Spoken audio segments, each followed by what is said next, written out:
Good morning. We are the Sheboygan North High Jazz Ensemble. Today we will be playing Bubba's Pockets by Joe George and Summer Decay by Mark Taylor. One thing that we as an ensemble particularly enjoyed was the stark contrast between these two styles of jazz. The samba, and also the very heavy blues from Bubba's Pockets. I hope you enjoy. Thank you for judging.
too. So we had a little time. We started early, so we ran all the way to 8:24, somewhere in there.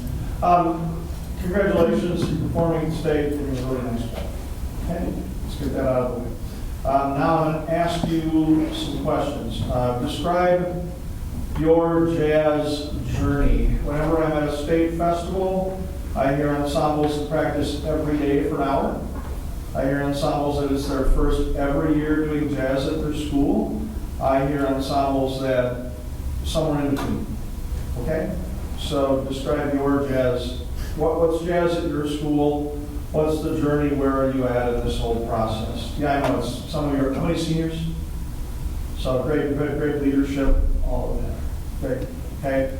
So, I mean, you know, I'm talking about the whole jazz thing. Your jazz journey at the high school level is going to end here in a few weeks, etc. That's not what I'm talking about. I'm talking about, you know, what does the ensemble do? And be sure to thank him for doing this for you. There are schools that it could be an extra and the director chooses not to do it. Okay? You've been very well taught. A lot of really nice things going on. Okay? Who is doing it? Yeah, so. Oh, you need to go on the radio or something. That introduction was something like, good morning. But the way jazz looks at our school. See what I mean? Yeah, go ahead. What's the class we have every day? This is your hour, so we come in at 7. School really starts at 8. Like, it's an optional class. Okay. And we have it every day. We practice almost every day. And we've been working at this for a while, both of these songs. We've had a little more with Bubba's Pockets, and then we got some to Kai a little later in the year. We were kind of deciding what songs to actually take this little ensemble. Yeah. But that's kind of what it looks like. I'm in no position to, I mean, I think that's wonderful. We have jazz in the day, or, you know, before the day. And thank you all for coming in for that to have this experience. My comments have nothing to do with you should do this or you shouldn't do that. I just want context I'm commenting on, if that makes sense. Okay? So now we have that. Congratulations. It's awesome. You obviously love it. And this is a class then, or do you just kind of show up? Okay. So very good. Within these two pieces, well, let's go this way. How many other pieces do you perform in a year? How many other performances do you have in a year? Things like that. Now, don't let the boss answer. Let me just. Oh, I have to take it again. We're going to shut you down real quick. So maybe somebody else talking. That's all good. You keep going. Okay. So we have 2 like official concerts. We have one in like winter. We do our Christmas stuff. And then we have one later coming up in May. And then we do just jazz. Then we have a couple Christmas performances. And then we have Solo Ensemble. That's kind of what our concerts look like. More of a book than just the tunes you're working on, though. I mean, you play. Like you're focused on these 2, but you have other charts in your folder. Yeah, and totally. I was expecting that to be the answer. Because that's what I think it's fun, right? Let's focus on, because I think, again, not meaning to judge from that standpoint, but you know, sometimes it's like, now we play these 2 songs all year. Like, whoa, okay, that's not really a good experience to mind. Okay, now let's talk about the first piece, about this pocket. So what were your challenges in that? Oh no, back up. How much do you listen, not to each other, but to recordings outside the group? Tell a little bit about this. How much do you listen to jazz? Please don't apply, oh, he must be thinking we didn't. No, I'm not thinking at all. I'm just asking a question. Okay? Because if you don't, you're really cheating yourselves, okay? You have a really good start on many jazz concepts and styles here. Okay? And don't think, oh, just a start. No, that's a compliment. Okay? And your group said, I don't think they must listen at all. Or they just go because sometimes it's fake. Okay? But no, are you listening? Because individually you can all do that. And hopefully you are. Okay? Are you listening? Yes. Yeah, okay, you're thinking, no, you're all nice kids. Thanks. Stop analyzing, just answer. But try to listen to some jazz each day. I mean, the resources you have that I didn't have 40 years ago are ridiculous. I mean, I have to go somewhere, find an album, CD, Hopefully catch something on the radio. I can just turn on Spotify and type in best Barry sax player ever. You're going to come up. But you know, that's really nice job. But I mean, you know, you can listen to Dennis DeBlasio or any jazz Barry sax player that you want to. And go, wow, I want to sound like that. And obviously, drums have all the instruments. And if you're not doing that, you really should do it. Okay? Really should. I don't care that you're graduating. Okay? This is a life skill. This is a life appreciation. If you don't pick up your trumpet again, because you know you're too busy. Hopefully, you will play it. Hopefully, you'll keep playing in college. But if you don't, your appreciation has been increased because of what you've done. Love is pockets. Talk. What are the challenges? Appreciated all the solos. It's nice that there's not one soloist. It's like 5 or 6 of you that have solos. If you compliment each one of you, but I'm going to save the time. I will say, drum set player, very tasteful. Did not take over at any point. Any comments? What was challenging? Go ahead. We had a couple we had a lot of balance at the very beginning, and then once we got better at balance, it was because it's a slower song, we were focused on, you know, some of the accents and placed in different spots than we're used to. And a couple of brass, especially with rhythms, we played one wrong at district and did not know until we were graded at district. And so we've been working on fixing that before state, so. Yeah. If it happened today, I didn't catch it, so I must have fixed it. But quite honestly, I'm listening to the sound concept and the overall this and that. I know Samba quite well. The first one, I hadn't heard it, so my comments are focused a little differently, but thank you for pointing that out. I think you did well. I didn't catch it. So the list. Okay, other challenges on Bubba? Okay, Barry player, are you pretty outgoing? I would say so, yeah. Huh? I would say so. Okay, that's great. Can we play, where does your solo start? 41. Band, can we start somewhere around here? Barry, you're going to be my example, so I'm taking one here. Okay. Now, there's somebody way in the back. There isn't. Well, there are. Hi. But I want you to play your solo like for somebody back there. Okay?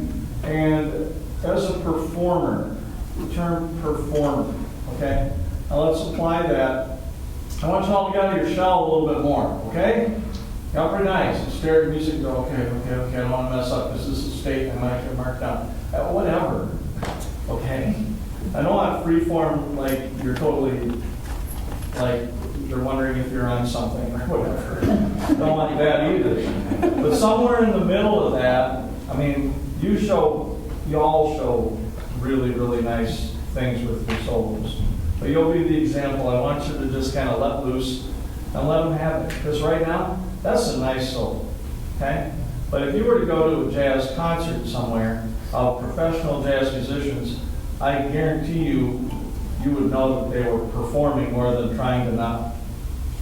Make sense? I can play this. I'm going to make sure I watch that note or that moment, whatever. If I was him, I think I'd just throw your music on the floor and say, good luck. Let's hear what you do. I mean, I can't do that. I don't know you.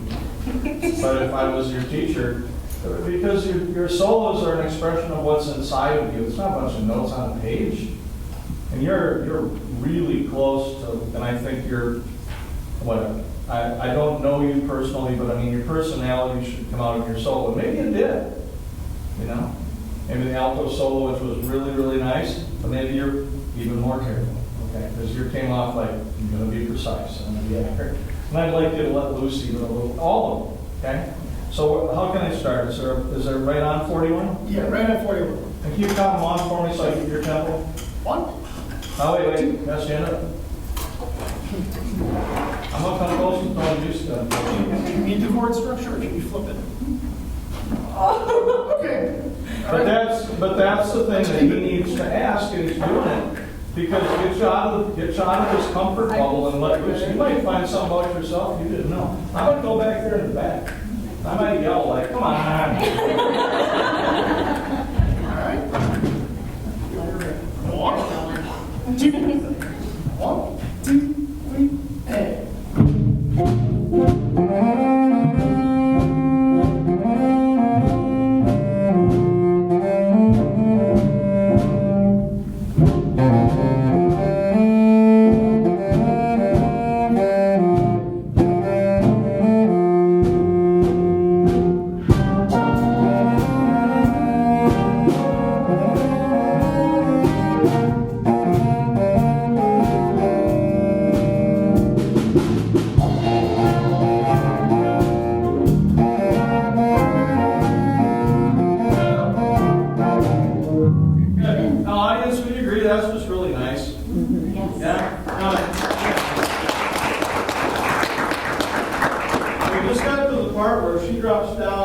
into the low part.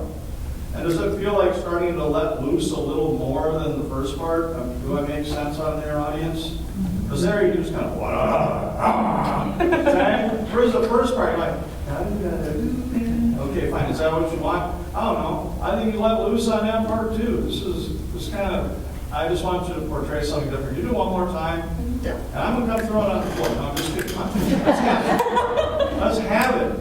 Let's go. We're being too nice.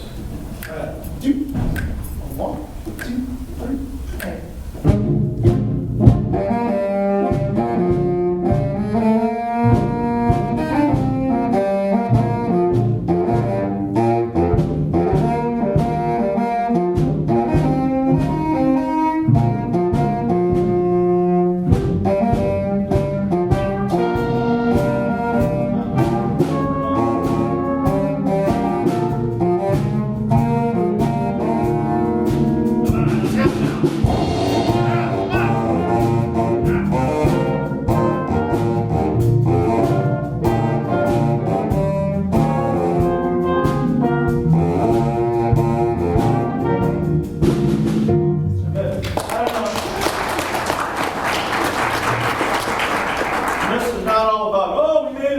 Whatever. This is about a concept that I think you can all apply to when you're doing this. And I think it goes back to listening.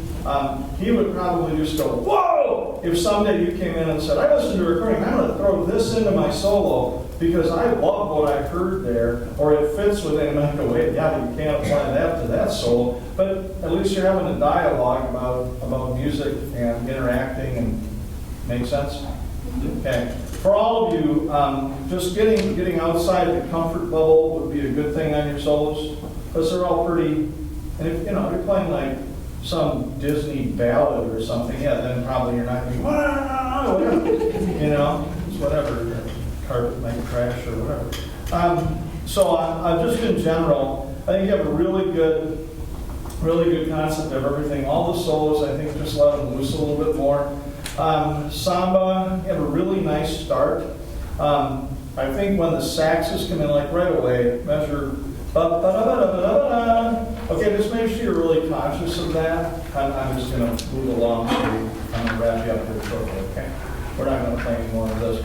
But just make sure as a musician you're really conscious of what's happening in the context. Because whether it's band, jazz band, whatever, I wanted more of the sax. And it's like, okay, here's these first 8 bars, and then the saxes come in, so the people that we're playing should probably drop down just a hair in volume, so the saxes can layer in without trying to get, does that make sense? The musical concept we've used is layering, where this is you now are going to add another layer, so this element should go a little softer so you hear the new stuff. As a listener, we always want to hear the new stuff. We want to hear the different stuff. I could hear it. I'm also 10 feet away from you, but I wanted more, even there. Again, nice note and style work. There's a couple of notes. Trumpet, when you're doing the backup, and again, I love your voice. When you're doing the backup parts, so like 82 and 83, just make sure that A gets a little bit higher. Yeah. I thought 108 was especially nice. That's your shout type stuff, yeah? Following that awesome drum solo. I think you did that really, really well. Strive to even make more of a difference between the mezzo piano, the mezzo forte, and the forte. That's kind of an easy one that we all have to work on because it's a challenge.